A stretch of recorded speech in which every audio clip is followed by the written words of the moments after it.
আদালত প্রাঙ্গণে এবার জাসদ সভাপতি ও সাবেক তথ্যমন্ত্রী হাসানুল হক ইনুকে লক্ষ্য করে জুতা ও ডিম নিক্ষেপ করা হয়েছে।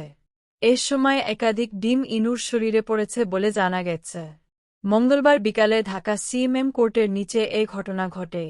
এ সময় বিএনপিপন্থী আইনজীবীরা ইনুর গায়ের চামড়া তুলে নিব আমরা, ফাঁসি ফাঁসি ফাঁসি চাই, খুনি ইনুর ফাঁসি চাই বলে বিভিন্ন স্লোগান দেন। ইনুকে ঢাকার চিফ মেট্রোপলিটন ম্যাজিস্ট্রেট কোর্টে আনার খবরে কোর্ট এলাকার নিরাপত্তা জোরদার করা হয়। আইনজীবী ও সাংবাদিক ছাড়া বাকি সবাইকে আদালত এলাকা থেকে বের করে দেন সেনাবাহিনীর সদস্যর। এছাড়া আগে থেকেই কেয়ার্ড এলাকায় অবস্থান নিয়েছিল পুলিশের বিপুল সংখ্যক সদস্য।